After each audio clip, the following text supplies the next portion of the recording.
Hello and welcome to India Business Hour. I'm Shireen Bhan. The headlines that we're tracking for you tonight. Positive global cues lift DalalStreet. The Sensex up over 400 points. Nifty gains 100. Crude oil prices ease.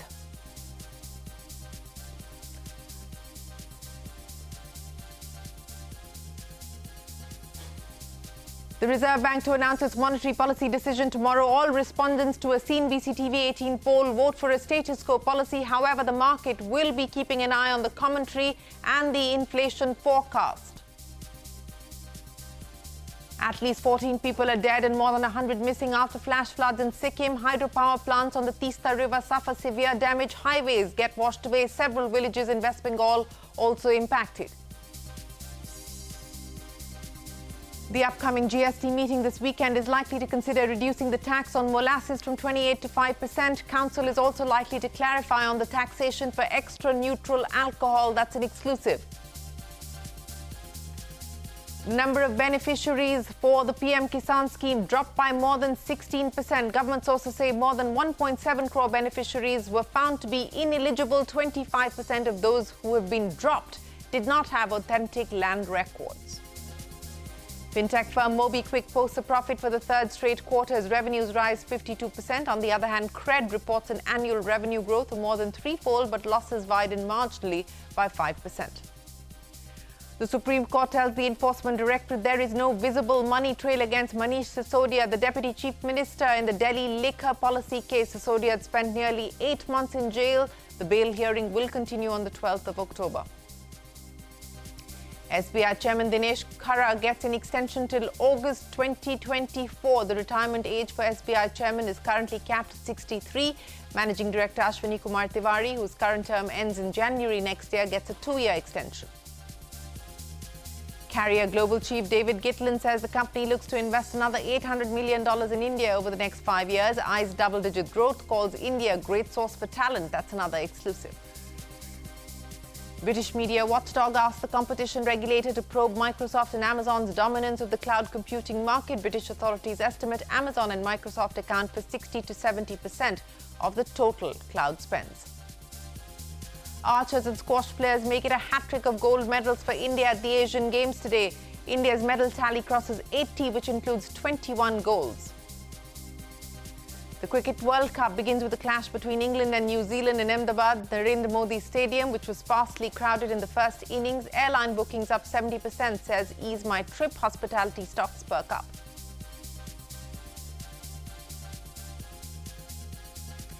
Well, as always, straight to the day's market action. Positive global cues did lift sentiment on DalalStreet. The Sensex and the Nifty ending with gains of close to 0.5%. L&T, ICICI Bank and Infosys did lend support today. Mid-caps underperforming, ending mildly lower, while the Nifty Bank rose in line with blue chips. So that's the story, 100 points higher on the Nifty 50. Flat close there as far as the mid-cap 100 is concerned. On to the commodity markets now, where crude oil prices have seen a sharp fall, and this as fears over demand have offset pledges from Saudi Arabia and Russia to continue the production cuts. Brent crude prices trade near $85 a barrel, so relief coming in there on crude prices.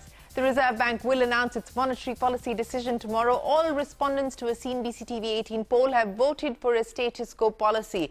However, the market will keep an eye on the commentary and the inflation forecast. Ritu standing by now to take us through what the street is expecting.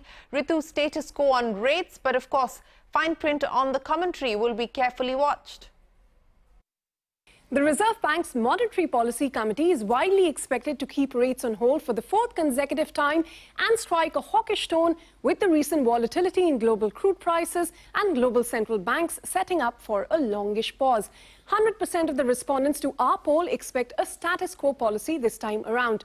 No rate hikes are expected in the entire financial year, and a rate cut could be pushed to the next financial year, with 40% expecting it in the first quarter and another 30% in the second quarter. But really, this is going to depend on how inflation pans out. Now, the MPC is also expected to leave the policy stance unchanged at withdrawal of accommodation, because the last tranche of that 50,000 crores impounded by RBI with the incremental CRR returns to the system in October. Half of our respondents expect the RBI to revise the consumer inflation projection upwards marginally, while the other half expect it to be left unchanged at 5.4%.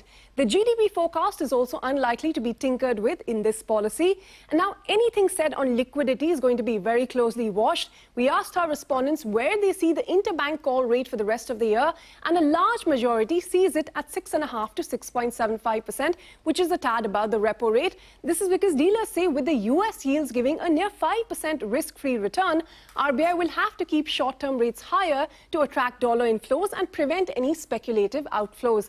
And lastly, the tone of the policy is likely to be quite hawkish, as macroeconomic developments, especially on the global front, will leave little room for RBI to sound dovish.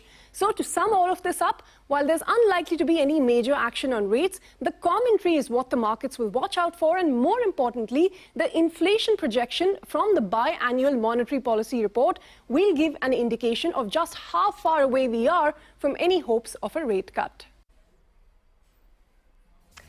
Ritu, many thanks for joining us, and you can catch our coverage on the RBI monetary policy all day tomorrow right here on CNBC TV18. Now, India's services sector has registered its strongest output in nearly 13 years last month. According to S&P Global, India's Services Purchasing Managers Index coming in at 61 versus 60.5. In August, S&P Global said that new orders rose the second fastest pace since June of 2010. A PMI reading above 50 represents an expansion, while a reading below 50 is contraction. Now, Bajaj Finance has announced that it plans to raise 10,000 crore rupees in funding. The company's board has approved fundraising of 8,000 crore rupees via qualified institutional placement. A preferential allotment of 1,200 crore rupees to its promoter, Bajaj Finserv, has also been approved. The company said the issue price of the preferential allotment will be determined later. Indus Towers has written to the telecom regulator, the TRAI, warning that it will limit services to Vodafone Idea if it continues to breach its payment obligations. Now, the letter accessed by CNBC TV18 also highlighted that the telecom company's failure to meet contractual payments have dented the company's cash flows and operations. Vodafone Idea owes Indus Towers a little less than 8,000 crore rupees as of September. Now, the crucial GST Council meeting this weekend could bring some relief to the liquor industry. CNBC TV18 has learned from sources that the Council is expected to consider cutting tax on molasses from 28% to 5%. Timsy standing by now with details. Timsy, take us through what else is on the cards as far as the GST Council meeting is concerned on Saturday. Well, that's right. The upcoming GST Council meeting could get some breather for the liquor industry. The proposal that the Council is going to deliberate upon is to reduce GST on molasses, which is a key ingredient used for making alcohol. The proposal is to reduce GST from 28% to 5% on molasses. Also, a detailed clarity on extra neutral alcohol. Over there, government is going to deliberate upon the issue that there are a lot of cases pending, a lot of litigation happening. So thus, there will be a clarity that extra neutral alcohol used for industrial purposes will attract 18% GST, whereas ENA, that is extra neutral alcohol used for human consumption for liquor purposes, that will be a state subject, and it depends upon the state to levy VAT on it. So that clarity is going to help the liquor industry a lot. And yes, obviously, a reduction on taxes is on the anvil. Back to you. All right, Timsy, many thanks for joining us. General insurer New India Assurance has received a GST demand notice of over 2,300 crore rupees, the largest among all insurers. Now, the company has clarified that the demand is related to industry-wide issues of non-payment of GST on core insurance premiums. Further, the demand also relates to the non-payment of GST on reinsurance commissions from July 2017 to March 2022. So a whole host of insurance companies getting GST notices. The government has removed over 1.7 crore beneficiaries from the centre's Farmer Income Support Scheme database, which is the PM-Kisan scheme. Sources have told CNBC TV18 that 25% of those that have been dropped lacked what they claim authentic land records. Sapna standing by now with details. Sapna, take us through the reasons behind why we've seen 1.72 crore beneficiaries being dropped from the PM-Kisan scheme. Well, absolutely. This is a massive exercise and it has been on for quite some time.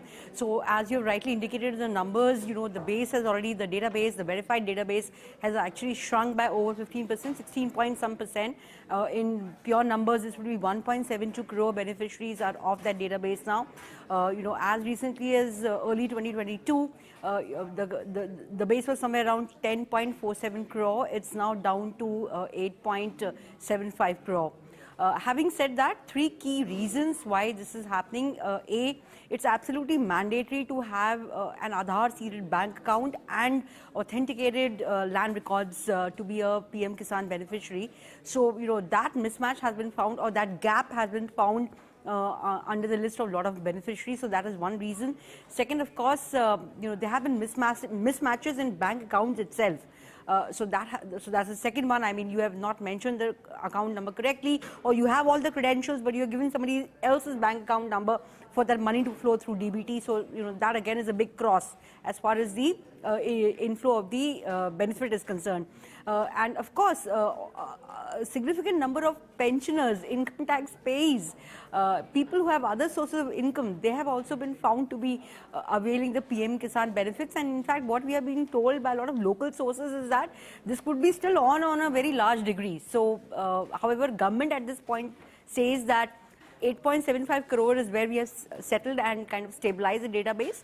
In terms of people having a verified Aadhaar and verified land records, that universe is actually 9.5 crore. So there is a headroom available to add basically potentially 75 lakh more beneficiaries. However, it's a long road ahead. It's one of those miles that need to be still covered. So they're not really talking about it, but that could be somewhere where the universe will settle. As of now, it's a big cut and the number is below 9 crore. Sapna, many thanks for joining us. The government has extended SBI Chairman Dinesh Khara's term for a period of 10 months till August of 2024. Remember, CNBC-TV18 had broken this story. It is now official. As per norms, the retirement age for an SBI chairman has been currently capped at 63 years. The government has also extended SBI Managing Director Ashwini Tiwari's term by 2 years. Tiwari's current term was set to end on the 27th of January 2024. The Securities and Appellate Tribunal has quashed the insider trading order against former NDTV promoters Pranoy Roy and Radhika Roy. The case dates back to November of 2020 when the market regulator had ordered both of them to pay around 17 crore rupees along with interest counted from April 2008. They were also restrained from accessing the securities market for 2 years. Global heating and refrigeration provider Carrier is hot on India. Chairman and CEO David Gitlin told CNBC-TV18 the company is looking to invest another $800 million in India over the next 5 years. He also told us that only 8% of residential homes in India have air conditioners. This is compared to 90% in North America. We're going to significantly expand our manufacturing presence in country. What happens when you do that is it starts to build out the entire ecosystem. With that, we're going to quadruple our supply chain spend in country over the next 5 years. When we look out over these next 5 years, we're going to invest another about $800 million in country. It's going to be double-digit growth in India. So we think that if you look at India as a percent of sales for overall Carrier, we think it's going to grow exponentially. That's David Gitlin of Carrier. Now, earnings action from the startup space. Fintech firm Mobikwik posting a profit of 5 crore rupees, marking its third straight quarter of profitability. Meanwhile, Cred has reported an annual revenue growth of more than threefold, but losses have widened to more than 1,347 crores. Arundhati is standing by with the highlights of the results from the startup space. Aru. Let's take a look at all of the earnings from the startup space. Mobikwik has come out with its numbers for the second quarter of FY24. It clocked a 52% growth in its revenues versus the same period last year. Now, revenues came in at 208 crore rupees in the July to September quarter, which is 17% over the previous quarter of the same fiscal. Now, profit after tax came in at 5 crore rupees, marking the digital banking platform's third consecutive quarter of profitability. Remember, Mobikwik is looking to file an initial public offering in the next 12 to 18 months after its initial plans lapsed in 2022. Meanwhile, Fintech startup Cred reported revenues of 1,400 crore rupees from operations for FY23, a 256% growth over the 393 crore rupees that it saw in FY22. However, the unicorn's losses grew marginally to 1,347 crore rupees, widening by 5% from 1,280 crore rupees it reported last year. Now, the company has said it has reduced its customer acquisition cost by 80% over the last 4 years, while marketing costs have gone down by 27% versus the same period last year. In fact, Cred's expenses grew to over 2,830 crore rupees, a 66% rise over the 1,700 crore rupees it spent last year. With that, it is back to you. Aru, many thanks for joining us. And staying with startups, Oyo, we learn, is scouting for funds as per a Bloomberg report. It says that Oyo is in talks with Apollo Global to refinance a $660 million loan. Oyo's wait for an IPO continues. The company had filed fresh documents with SEBI in April without disclosing the amount that it was seeking to raise. Just last week, Oyo reported its maiden quarterly profit of 16 crore rupees. The big political story: a Delhi court has granted the enforcement directorate the custody of Aam Aadmi Party MP Sanjay Singh till the 10th of October. AAP workers protested in Delhi and Chandigarh following Singh's arrest in connection with the Delhi liquor police case. Meanwhile, the Supreme Court has deferred former Delhi Finance Minister Manish Sisodia's bail plea hearing to the 12th of October. But during today's hearing, the top court pulled up the enforcement directorate, saying that there is no money trail that's been established by the agency against Sisodia so far. Ashmit joins us now with more details. Ashmit, tough questions being asked of the enforcement directorate by the Supreme Court today. Indeed, not an easy day in court for the counsel for the ED appearing in the top court. The Supreme Court-led bench, led by Justice Khanna, made their views very clear on the subject, that they have reservations on the case that the ED is building. The question that the ED was trying to put across is that there is money flowing from, quote-unquote, the South India lobby, and that money is flowing into the hands of the accused, and therefore the ED case is sustainable. That was, of course, the submission that came from the ED counsel. However, the Apex Court questioned this ED narrative, asking, where is the money as far as Manish Sisodia is concerned? The Supreme Court observed that he doesn't seem to have pocketed the money. There is no company that he owns in which the money went into. He's not seen using those funds in question. Those tainted funds are at an arm's distance. There's not even a case of vicarious liability that is made out against Manish Sisodia. That there are chains, there are links that are missing in as far as this money chain is concerned, that this ED so far has not been able to demonstrate how this money chain leads up to the primary accused in this case, Manish Sisodia. And that is finally the conclusion that, in fact, the Apex Court sought to give across to the ED, that without there being a very clear trail of money that is leading up inside the pockets of Manish Sisodia, or if he's found using the tainted funds in question to make him out to be a primary accused in this case of ED, that case is bound to falter. That was the word of advice and observation, an oral observation coming in from the Apex Court. But nonetheless, this was during the bail hearing for Manish Sisodia. The arguments have not been concluded. The hearing, we understand, has been deferred till October 12th. That's Thursday of next week. And that's when we can expect more clarity on the way forward, not just with respect to this bail application, but on Supreme Court findings with respect to the merits of this case against Manish Sisodia. Ashmit, many thanks for joining us. Up next on India Business Hour, around 14 people dead, more than 100 missing after flash floods in Sikkim. Hydropower plants on the Teesta River suffer severe damage. Several highways washed away. You can catch all of our news and updates on WhatsApp, on Facebook, X, Threads, Instagram and JioCinema.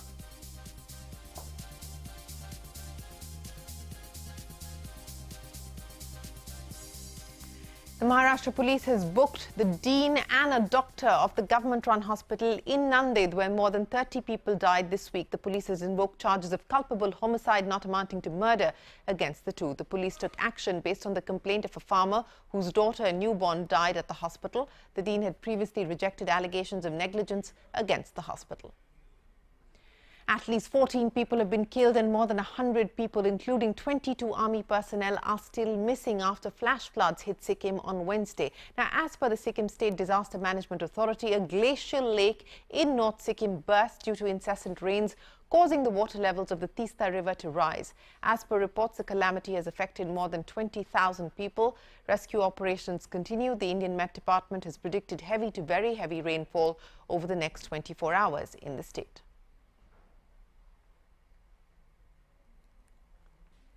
We are concerned about the Chungthang area, which has been cut off. The road communication is not there. Bridges have been washed out. And even the telephonic communication is not there as of now. But necessary arrangements are being made to restore the necessary communication level, both road as well as telecommunication also. And staying with the Sikkim floods, they have destroyed homes and infrastructure in and around the Tista River basin. West Bengal, which lies downstream from the basin, has also gone into high alert to prevent loss of lives and property. Abhimanyu Sharma is standing by now to take us through the devastation caused so far, especially to crucial infrastructure projects in the area. Abhimanyu. Like you said, rescue operations are still ongoing. The flash floods were triggered after a cloudburst over the glacial Lonak Lake in Sikkim's far northwestern region. Officials say that the flooding became worse when overflow water from the Chungthang Dam was released. The rising water levels washed away quite a few villages and settlements in the region, including an army camp. The tragedy is that the floods have resulted in loss of lives and that floodwaters are hindering search and rescue operations for those missing. Local infrastructure from roads to bridges to dams have also been destroyed or damaged, as many of the crucial hydroelectric power projects located in Sikkim along the Tista River. The Tista 5 dam, located 90 kilometers downstream, is one such casualty. The sudden increase of inflows led to water levels rising 19 meters above normal. This excess water flowed from the top of the dam, so power generation operations at the Tista 5 power station have been stopped. The PSU NHPC, which operates the dam, is currently assessing the situation. Another casualty is the 1,200 megawatt Sikkim Urja Dam at Chungthang, formerly known as the Tista 3 Dam. This has been washed away, putting an end to a power project which was commissioned in 2017 and had turned profitable just last year. It cost rupees 14,000 crores to build.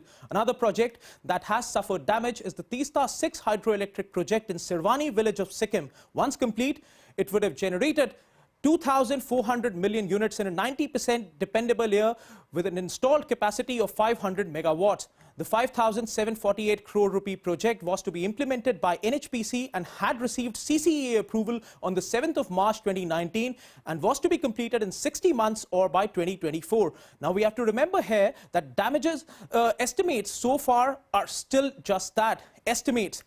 The actual damage to infrastructure can be better assessed only after the water level recedes to normal and the approach roads are restored. The actual cost of the damage will be much higher because it will have to include not only the losses caused by the damage, but the cost of repairs and salvage and the cost of rebuilding. The cost to the environment, to the people in terms of their lives and livelihoods will take much longer to tally and much more difficult to put a specific number to. Abhimanyu, many thanks for joining us. Here's the latest from the Asian Games. It's been a hat-trick of gold medals for India today. Both the men's and women's archery teams clinching gold medals in the compound event. Deepika Palekar and Harinder Pal Singh won gold in squash mixed doubles. With this, India's medals tally has crossed 80, which includes 21 gold medals. The Cricket World Cup has begun with a clash between England and New Zealand in Ahmedabad's Narendra Modi Stadium, which was sparsely crowded in the first innings. Airline bookings are up 70%, says Ease My Trip. Hospitality stocks perked up in trade. India plays its opening match against Australia in Chennai this Sunday. Well, with that, it is time for us to wrap up this edition of India Business Hour. Thanks very much for watching. Do stay tuned to CNBC-TV18. The news continues right here.